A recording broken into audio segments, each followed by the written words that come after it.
பயிற்சி 3 7வது கணக்கில் 2வது கணக்கு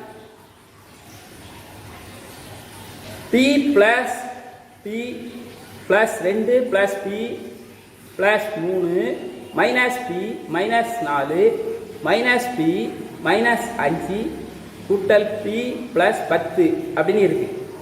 இப்போ இந்த p + p + 2 + p + 3 - p - 4 - p - 5 + p + 10 அப்படின்னு இருக்கு.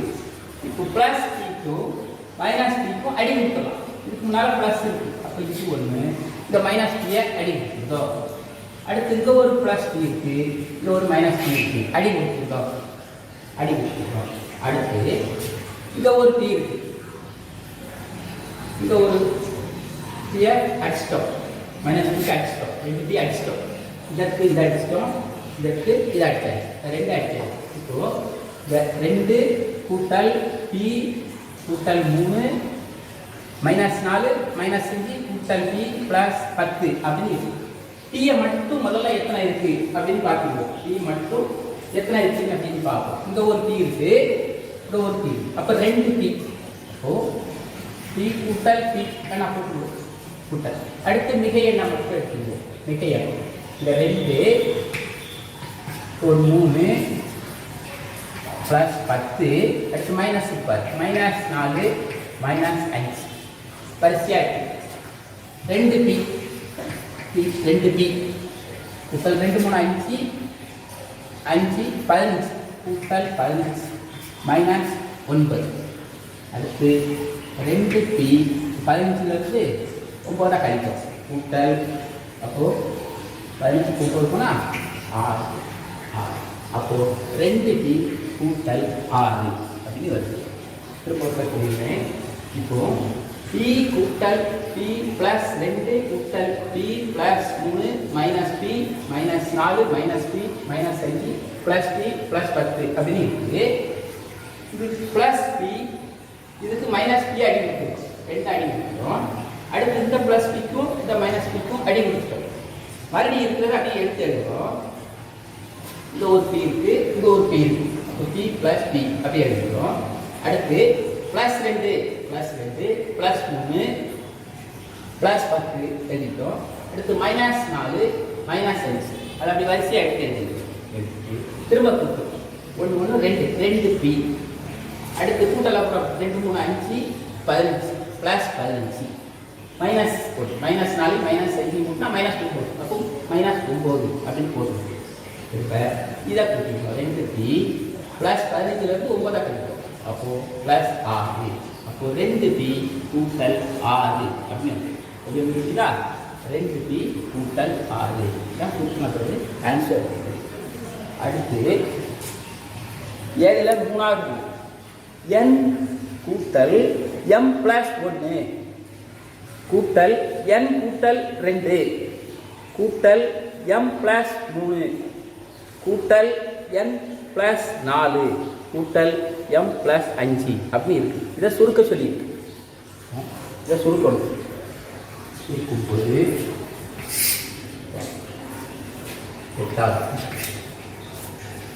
8வது n கூட்டல் m கூட்டல் m + 1 m + 1 n கூட்டல் m + 1 அடுத்து கூட்டல் n + 2 இருக்கு. அப்போ அடுத்த வரிசையில் n கூட்டல் 2 நம்பருக்கு வேற நம்பர் இருக்கு. n m1 n கூட்டல் 2 m + 3 அடுத்து m + 3 m + 3 அடுத்து n + 4 n + 4 அடுத்து m + 5 m + 5 எப்படி கூட்டுறோம், மொத்தம் 5. இப்போ பாரு, மொத்தம் கூட்டும்போது என்ன ஃபுல்லாக பாரு, மொத்தம் n 1 2 3 முன்னால் 1 இருப்பதாக அர்த்தம். அப்போது 3n, இது முன்னால் 1 இருப்பதாக அர்த்தம். 3n கூட்டல் இப்படி போட்டு கூட்டல் m முன்னாலே 1 இருப்பதாக அர்த்தம். அப்போது 1 2 3 3m கூட்டல் 5 4 9 10 கூட்டல் 15 கூட்டல் 15 3n கூட்டல் 3m கூட்டல் 15 அப்படின்னு. இப்போ எம்க்கு பார்த்தா n வரும். அதனால் இந்த வரிசை அப்படி திரும்ப எழுதிக்கிறோம். 3m கூட்டல் 3n கூட்டல் 15. அப்போ இதை கூட்டினா 3m ப்ளஸ் 3n ப்ளஸ் 15 அப்படின்னு வருது. இதுதான் ஆன்சர். அடுத்து திரும்ப சொல்லிக்கிட்டா n ப்ளஸ் m ப்ளஸ் 1 அப்படின்னு இருக்கு. அடுத்து n ப்ளஸ் 2 m கொடுக்கலை எல்லாம் விட்டுருக்கோம். அடுத்து m ப்ளஸ் 3 அடுத்து n ப்ளஸ் 4 m ப்ளஸ் 5 அந்த எழுத்துக்கு நேரம் வரிசையாக எழுதிக்கணும். எழுதிட்டு n கூட்டு மொத்தம் 3n இருக்கு 3n. அடுத்து கூட்டல் இதில் 3m இருக்கு 3m ப்ளஸ் கூட்டினா 15 போட்டுருக்கோம். எம்க்கு பிறகு தான் n வர்றதுனால அதை வருஷத்தையே எழுதுகிறோம். முதல்ல எழுதுறது m 3m plus 3n plus 15 அப்படின்னு எழுதுகிறோம். சரி, இந்த 7 கணக்கோட இது முடியுது. அடுத்து 8வது கணக்கு என்ன கொடுத்துருக்கு அப்படின்னா கொள்குறி வகை வினாக்கள். கொள்குறி வகை வினாக்கள்.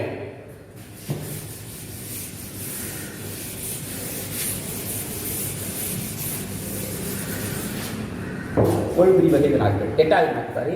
3mn -5mn 8mn மற்றும் -4mn அவைகளின் கூடுதல் என்னன்னு கேட்டிருக்கு. 4 ஆன்சர் கொடுத்துருக்கு.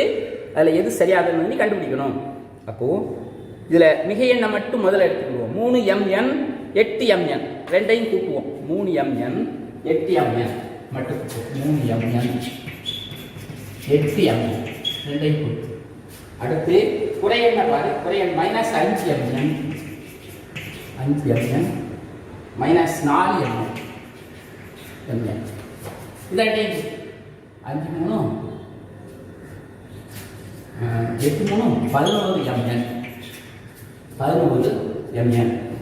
அடுத்து மைனஸ் 5 4 9mn. இது ரெண்டையும் கூட்டும்போது 11mn. இது ரெண்டையும் மைனஸ் கூட்டினா மைனஸ் 9mn. இப்போ 11mn இருக்கு 9mn கழிச்சிங்கன்னா 2mn. அப்போ ஆன்சர் வந்து 2mn. உனக்கு 2mn எதில் கொடுத்துருக்கு ஆப்ஷனில் அப்படின்னா 3வது கொடுத்துருக்கு. அப்போது அந்த 8வதுக்கு சரியான ஆன்சர் 2mn. அப்போது 8க்கு ஆன்சர் பார்க்க சொன்னீங்கன்னா 8வது ஆன்சர் பார்க்க போனீங்கன்னா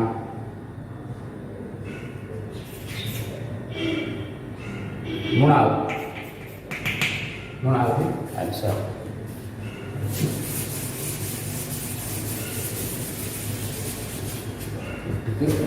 அடுத்து 9வது ஏயிலிருந்து -a கழிக்கும் போது நமக்கு கிடைப்பது அப்படி கொடுத்துருக்கு. இப்போ ஏயிலிருந்து -a கழிக்கிறது a -a. அப்போ a மைனஸ் தான் எதிர்மறை செயலை பயன்படுத்துகிறோம். கூட்டல் இதுக்கும் எதிர்மறை செயலை பயன்படுத்துகிறோம். a. அப்போ a கூட்டல் a அப்படி மாறி ரெண்டையும் கூட்டும்போது 2a. அப்போ a மைனஸ் a அப்படி வந்தாலே ஆன்சர் 2a அப்படின்னு வந்து உனக்கு 2a எதில் கொடுத்துருக்குன்னா 9வது கணக்கு 2வது. அப்போது 9க்கு 2வது தான் ஆப்ஷனில் கரெக்டாக கொடுத்துருக்கு. அப்போது ஏயிலிருந்து -a கழிக்கும் போது நமக்கு கிடைப்பது 2a. 9க்கு 2. அடுத்து 10வது பாரு. ஒரு கோவையில் கூட்டவோ அல்லது கழிக்கவோ கூடிய உறுப்புகள் 4 ஆன்சர் கொடுத்துருக்கு. ஒத்த உறுப்புகள், மாறுபட்ட உறுப்புகள், எல்லா உறுப்புகள் எதுவும் இல்லை அப்படி கொடுத்துருக்கு. அப்போ ஒரு கோவையில் கூட்டவோ அல்லது கழிக்கவோ கூடிய உறுப்புகள் ஒத்த உறுப்புகளாக இருந்தால் மட்டும்தான் கூட்டவும் செய்யலாம் கழிக்கவும் செய்யலாம். அப்போ ஒரு கோவையில் கூட்டவோ அல்லது கழிக்கவோ கூடிய உறுப்புகள் ஒத்த உறுப்புகள். அப்போ ஒத்த உறுப்புகள் வந்து 10ல் உனக்கு 1வது கொடுத்துருக்கு. ஒத்த உறுப்புகள் 10ல் 10க்கு ஆன்சர் ஒத்த உறுப்புகள். ஒத்த உறுப்புகள் 10வது ஆன்சர் ஒத்த உறுப்புகள். 10 கணக்கு தான் இந்த பயிற்சியில் கொடுத்துருக்கு. இப்போது இந்த 3ல் 2 பயிற்சி இதோட இந்த கணக்கோட முடிக்குது. அடுத்து நம்ம அடுத்த பக்கத்தில் இருந்து எளிய நேரிய சமன்பாடுகள் அதை பற்றி பார்க்க போகிறோம். இந்த பயிற்சி முடிக்குது. இனிமேல் 65வது பக்கம் புக்கில் 65வது பக்கம் எளிய நேரிய சமன்பாடுகள்.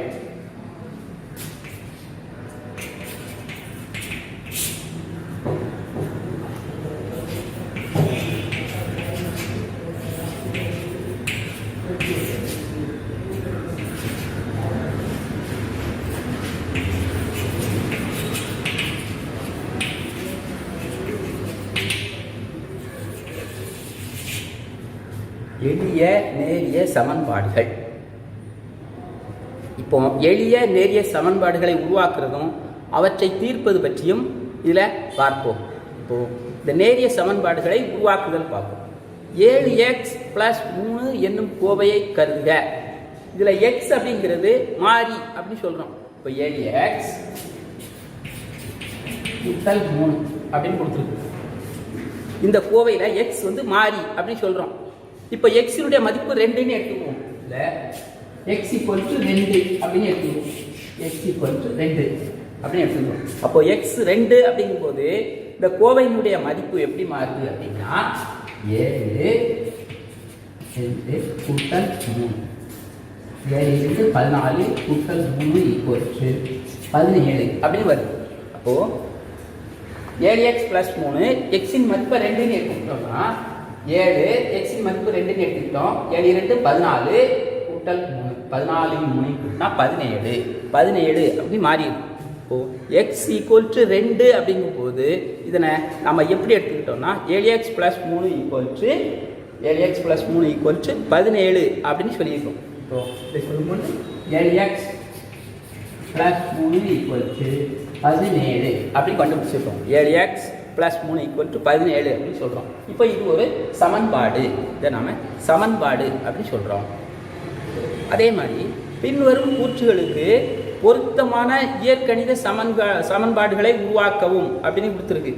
அப்போது பின்வரும் கூற்றுகளுக்கு பொருத்தமான இயற்கணித சமன்பாடுகளை உருவாக்கவும். ஒரு ஆப்பிள் மற்றும் 2 மாம்பழங்களின் விலை ரூபாய் 120 அப்படின்னு கொடுத்துருக்கு.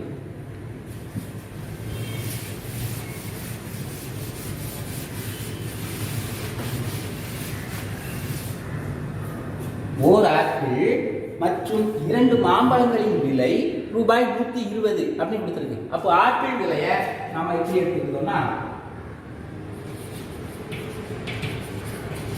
ஆப்பிள் விலைய A அப்படின்னு எடுத்துக்கிட்டோம். ஆப்பிள் விலைய A அப்படின்னு எடுத்துக்கிட்டோம். மாம்பழத்தின் விலைய M எடுத்துக்கிட்டோம். மாம்பழத்தின் விலை M அப்படின்னு எடுத்துக்கிட்டோம்.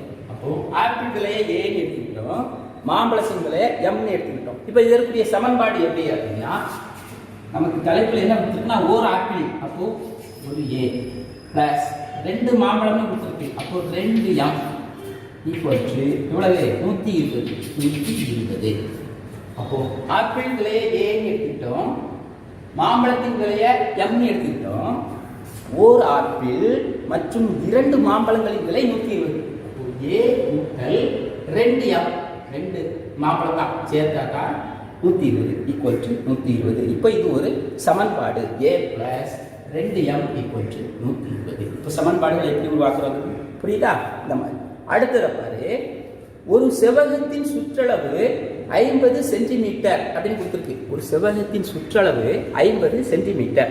இப்போ செவ்வகத்தின் நீளம் மற்றும் அகலத்தை நம்ம L மற்றும் B அப்படின்னு கருதி அப்போ சுற்றளவு அப்படின்னு பார்க்கும்போது 2 நீளம் + 2 அகலம் அதை சேர்த்தது தான் செவ்வகத்தின் சுற்றளவுன்னு சொல்றோம். அப்போ நமக்கு செவ்வகத்தின் சுற்றளவு 50 சென்டிமீட்டர். இப்போ இதற்கு சமன்பாடு பார்க்கும்போது செவ்வகத்தின் சுற்றளவு ஃபார்முலா பார்க்கணும். செவ்வகத்தின் சுற்றளவு 2 நீளம் + 2 அகலம், அதாவது 2 × L + B. இதுதான் நம்ம சொல்றோம் செவ்வகத்தின் சுற்றளவுன்னு சொல்றோம். நமக்கு செவ்வகத்தின் சுற்றளவு 50 சென்டிமீட்டர். அப்போ 2 × L + B = 50. இது சமன்பாடு.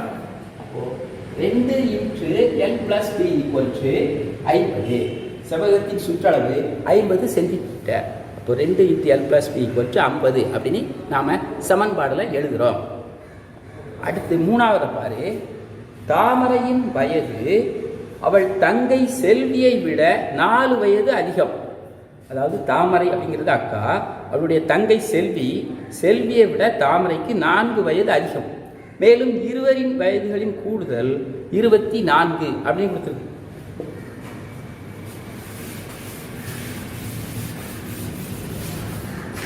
அப்போ செல்வியின் வயதை நம்ம எக்ஸ்ன்னு எடுத்துக்கிட்டோம். செல்வியின் வயதை எக்ஸ்ன்னு எடுத்துக்கிட்டோம். செல்வியின் வயது எக்ஸ் என்ற செல்வியின் வயதை நம்ம எக்ஸ்ன்னு எடுத்துக்கிறோம். அப்போ தாமரையின் வயது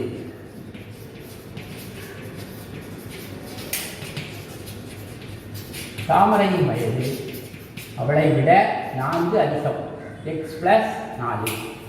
செல்வியின் வயதை நம்ம எக்ஸ்ன்னு எடுத்துக்கிட்டோம்னா தாமரையின் வயது எக்ஸ் பிளஸ் 4. ஏன்னா தாமரையின் வயது வந்து செல்வி வயதை விட 4 அதிகம் அப்படின்னு கொடுத்துருக்கு. செல்வியை விட 4 வயது அதிகம். அப்போ எக்ஸ் பிளஸ் 4. அப்போ இதை நம்ம எப்படி எடுத்துக்கிட்டோம் அப்படின்னா 2 பேருடைய வயதை சேர்த்தா நமக்கு 24. இப்போ எக்ஸ் கூட்டல் எக்ஸ் பிளஸ் 4 24. அதாவது 2x கூட்டல் 4 24. 2x கூட்டல் 4 24. இது சமன்பாடில் நாம் சொல்கிறோம். அப்போ செல்வியின் வயதை எக்ஸ்ன்னு எடுத்துக்கிட்டோம். வயது செல்வியை விட 4 வயது அதிகம். அப்போ எக்ஸ் கூட்டல் 4. அப்போ 2 பேருடைய வயதுடைய கூடுதல் வந்து 24. எக்ஸ் கூட்டல் எக்ஸ் பிளஸ் 4 24. இது ஒரு எக்ஸ், இது ஒரு எக்ஸ். அப்போ 2x கூட்டல் 4 24. இது சமன்பாடு. இந்த மாதிரி சமன்பாடுகளை உருவாக்குகிறோம். அடுத்து உனக்கு 66வது பக்கத்தில் இவற்றை முயல்க அப்படின்னு கொடுத்துருக்கு. இவற்றை முயல்கன்னு கொடுத்துருக்கு. அதில் ஒரு 5 கணக்கு இருக்கு. அந்த முயற்சி செய்யக்கூடிய அந்த கணக்குகளை பார்ப்போம். 66வது பக்கம். பின்வரும் வாய்மொழி கூற்றுகளுக்கு பொருத்தமான இயற்கணித சமன்பாடுகளை உருவாக்குக அப்படின்னு இருக்கு. இயற்கணித சமன்பாடுகளை உருவாக்குக. கூற்றுகள் இருக்கு, சமன்பாடுகளை உருவாக்க வேண்டும். ஃபர்ஸ்ட் பாரு, ஓர் எண்ணின் 3இல் 1 பங்குடன் 6ஐ கூட்ட கிடைப்பது 10 அப்படின்னு இருக்கு. இப்போ கூற்று இருக்கு, வாய்மொழி கூற்று இருக்கு. இதற்கு சமன்பாடுகளை நம்ம உருவாக்கணும்.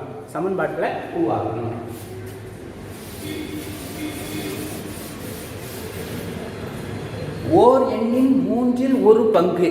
அந்த ஓர் எண்ணை நாம எக்ஸ் அப்படின்னு எடுத்துக்கிட்டோம். ஓர் எண்ணை எக்ஸ்ன்னு எடுத்துக்கிட்டோம்.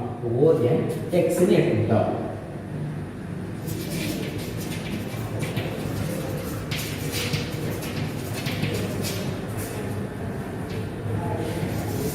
இவற்றை பக்கம் 66.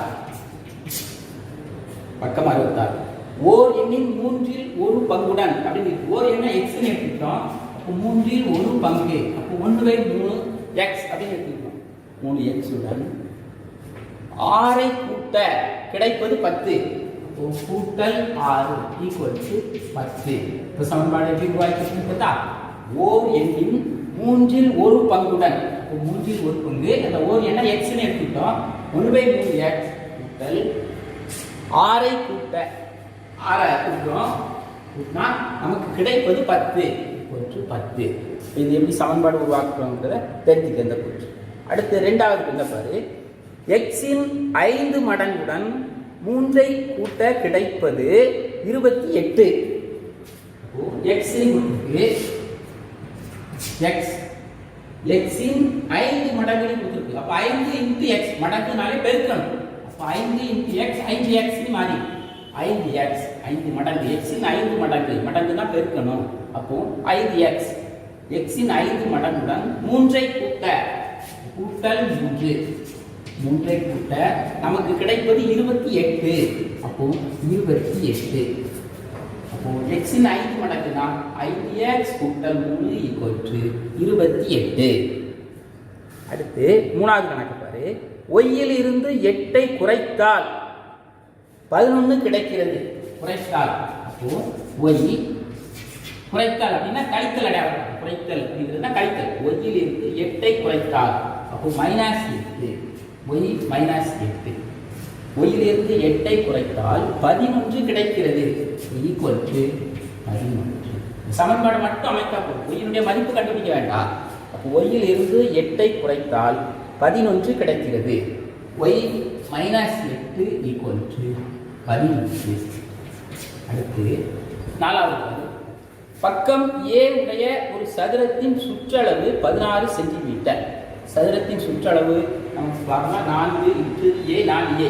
இப்போ பக்கம் A அப்போ 4 பக்கம் சதுரத்தின் அப்போ 4A உடைய சதுரத்தின் சுற்றளவு 16 சென்டிமீட்டர். 4A = 16.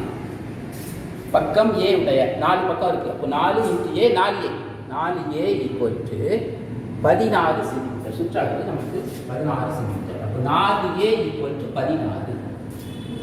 அடுத்து 5வது வெங்கட்டின் அம்மா வயது வெங்கட்டின் வயதின் 3 மடங்குடன் 7 கூட்ட கிடைப்பது ஆகும். அவனுடைய அம்மாவின் வயது 43 ஆகும் அப்படின்னு கொடுத்துருக்கு.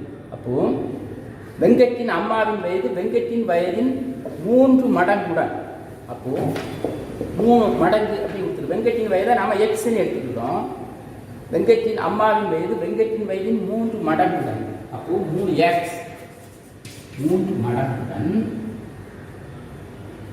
7 கூட்ட 7 கூட்டினா கிடைப்பது ஆகும். அவனுடைய அம்மாவின் வயது என்ன 43. அப்போ 43. அப்போ 3x கூட்டல் 7 = 43. இதான் சமன்பாடு அமைப்பு. அடுத்து சமன்பாட்டை தீர்த்தல். சமன்பாட்டை தீர்த்தல் அப்படின்னு இருக்கு.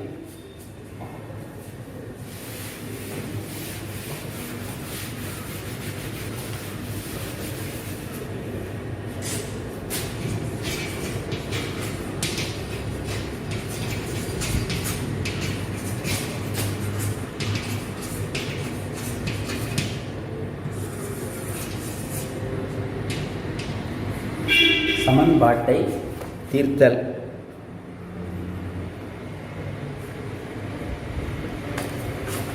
ஒரு சமன்பாட்டின் இருபுறமும் ஒரே எண்ணை கூட்டுவதாலோ கழிப்பதாலோ அதன் சமதன்மை மாறாது.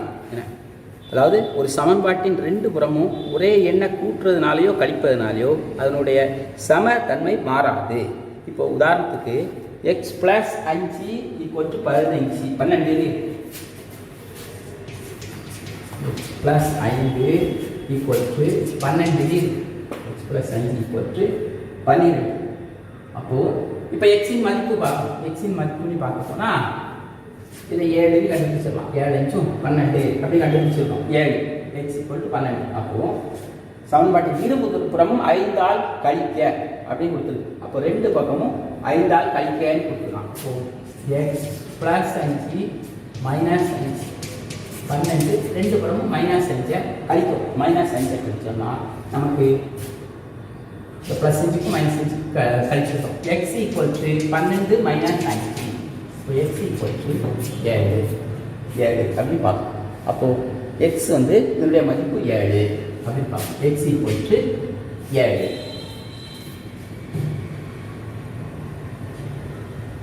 அடுத்த 2வது பாரு. இதேபோல் ஒரு சமன்பாட்டின் இரு புறம் ஒரே எண்ணை பெருக்குவதாலோ அல்லது வகுப்பதாலோ அதன் சமநிலை மாறாது.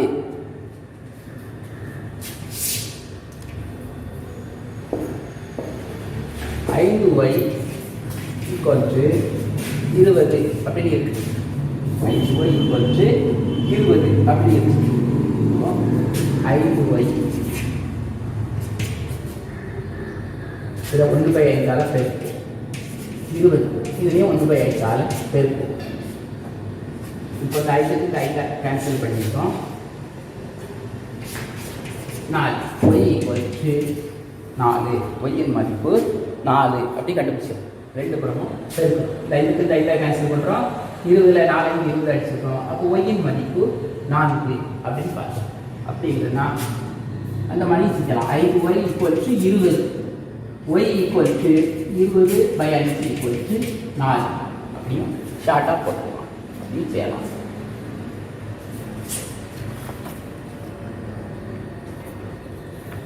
பக்கம் 67. பக்கம் 67. 67வது பக்கம். உனக்கு இவற்றை முயல்க அப்படின்னு கொடுத்துருக்கு. அதில் உனக்கு படம் போட்டிருக்கு. நாய், பூனை, கிளி ஆகியவை மாறிகளை குறிக்குமெனில் அவற்றை காண்க. கிடைத்த மதிப்புகளை சமன்பாடுகளில் பிரதியிட்டு சரிபார்க்க அப்படின்னு கொடுத்துருக்கு. உனக்கு ஃபஸ்ட்டு நாய் படம் போட்டிருக்கு, ரெண்டாவதுல ஒரு நாய் படமும் 2 பூனை படமும் போட்டிருக்கு, மூணாவதுல ஒரு நாய், ஒரு பூனை, ஒரு கிளி.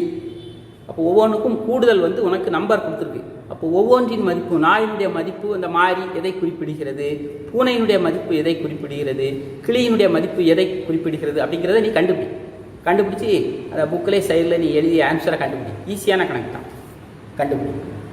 அடுத்து எடுத்துக்காட்டு 3-11.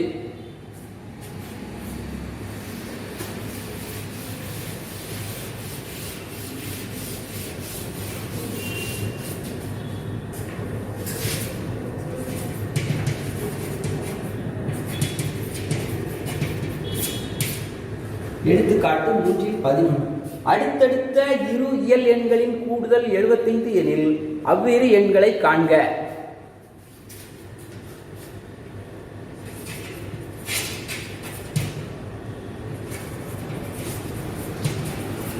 அடுத்தடுத்த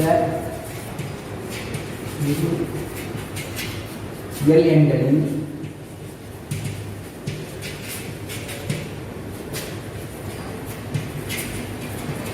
எண்களின் கூடுதல் 75 எனில் அவ்வேறு எண்களை காண்க.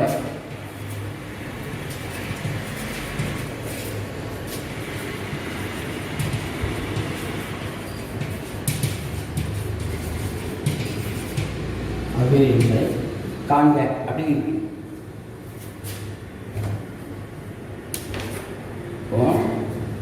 அடுத்தடுத்த 2 இயல் எண்களின் கூடுதல் 75 அப்படின்னு. அப்போ அந்த 2 எண்கள் எது அப்படின்னு கண்டுபிடிக்கணும். அப்போ அந்த எண்களை நாம எடுத்துக்கிட்டு செய்வோம். ஃபர்ஸ்ட் முதலாவது எண் x என்க. முதலாவது எண் x என்க. அதற்கு அடுத்த எண் இரண்டாவது எண் எடுக்கும். அதற்கு அடுத்த எண்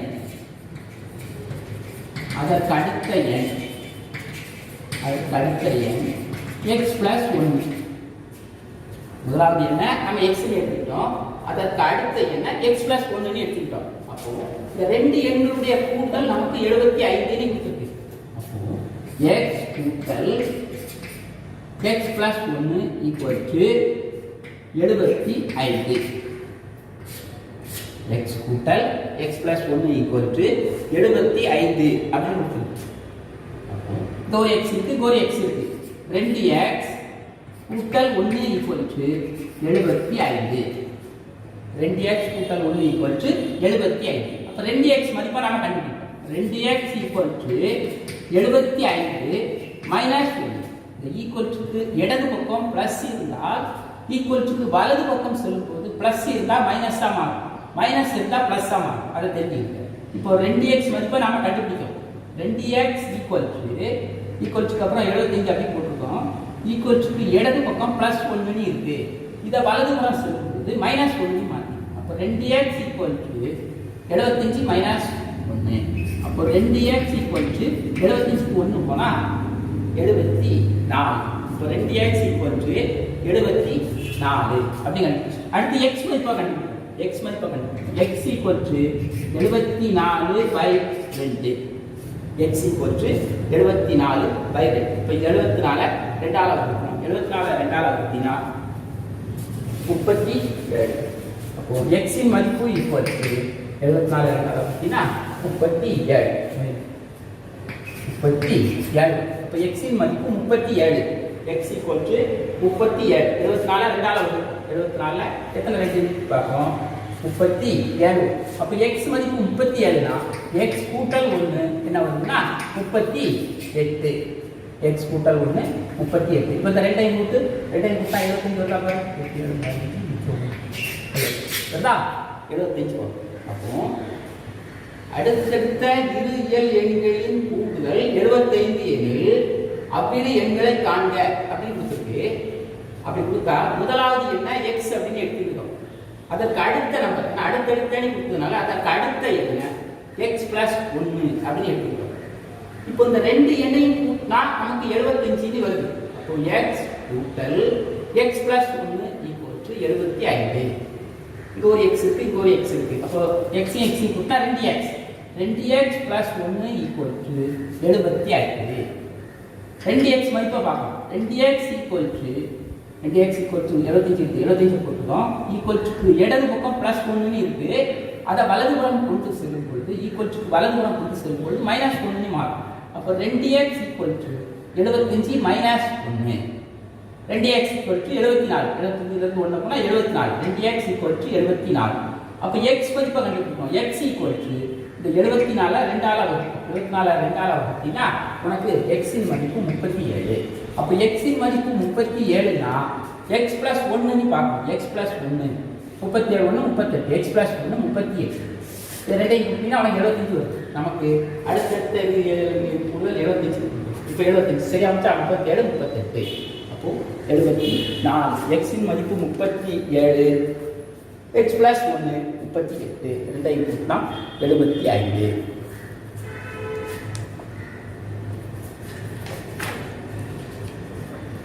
அடுத்து நம்ம எடுத்துக்காட்டு 3இல் 12 பாரு. ஒருவர் ரூபாய் 960க்கு ரூபாய் 1 மற்றும் ரூபாய் 5 மற்றும் ரூபாய் 10 ஆகிய மதிப்பிலான பணத்தாள்களை வைத்துள்ளார். இம்மூன்று மதிப்பில் உள்ள பணத்தாள்களின் எண்ணிக்கையும் சமமெனில் அவரிடம் உள்ள மொத்த பணத்தாள்களின் எண்ணிக்கை எவ்வளவு அப்படின்னு கேட்டது.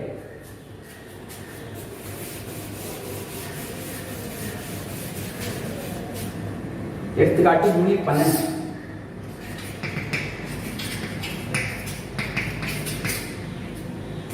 எடுத்துக்காட்டு 3:12.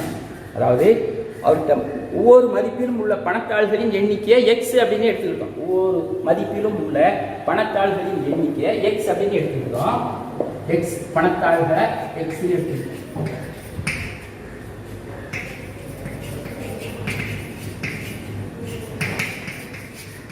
பணத்தாள்களை எக்ஸ் அப்படின்னு எடுத்துக்கிட்டோம். அவர்கிட்ட ₹1 மதிப்புல இருக்கிறது 5 ரூபாய் மற்றும் 10 ரூபாய் மதிப்பில் காணப்படுது. அப்போ எக்ஸ் கூட்டல் 5 ரூபாயை 5x எடுத்துக்கிட்டோம். 10 ரூபாய்க்கு 10x இருக்கு. 10x மொத்தம் எவ்வளவு இருக்கு அப்படின்னா 960 ரூபாய். 960 ரூபாய் இருக்கு. 960 ரூபாய். அதாவது ₹1 தாள் எக்ஸ் எடுத்துக்கிட்டோம், 5 ரூபாய் தாளை 5x எடுத்துக்கிட்டோம், 10 ரூபாய் தாளை 10x எடுத்துக்கிட்டோம். மொத்தம் 960 ரூபாய் இருக்கு. இந்த அவ்வளோத்தையும் இப்போ நம்ம கூட்டுறோம்.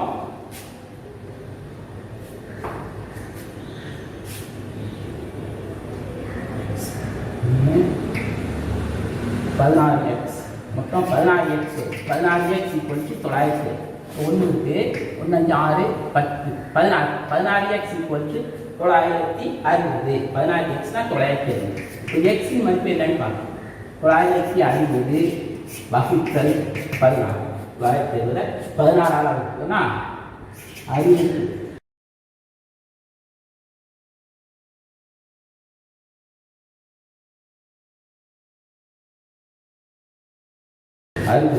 அப்போ எக்ஸின் மதிப்பு 60. அப்போ அவர்கிட்ட எவ்வளவு இருக்குது அப்படின்னா ₹1 தாளில் 60 இருக்கு. ஒவ்வொரு தாள்லையும் 60 தாள் இருக்கு. அப்போ எக்ஸின் மதிப்பு 60 கண்டுபிடிச்சிட்டோம். அப்போ பணத்தாள்களை எக்ஸின் எடுத்துருக்கோம். அப்போ எக்ஸின் மதிப்பு 60 தாள்கள் இருக்கு. ₹1 மதிப்பில் 60 தாள், 5 ரூபாயில் 60, 10 ரூபாயில் 60 அப்படி இருக்கு. மொத்தம் 960 இருக்கு. எனவே ஒவ்வொரு மதிப்பிலும் பணத்தாள்களின் எண்ணிக்கையை நம்ம 60 அப்படின்ட்டு கண்டுபிடிக்கணும். சரி, இது வரைக்கும் பார்த்திருக்கு. இனிமேல் அடுத்த வகுப்பில் நாம் சந்திப்போம். அதற்கு முன்பு உனக்கு பக்கம் 69ல் கந்தன் காவியாவும் நண்பர்கள் இருவரிடமும் சில பேனாக்கள் உள்ளன அப்படின்னு ஒரு கணக்கு, இவற்றை முயல்க இருக்குது. அந்த கணக்கை நீ கண்டுபிடிச்சிட்டு அடுத்த வகுப்பில் நான் ஆன்சரை உனக்கு சொல்கிறேன்.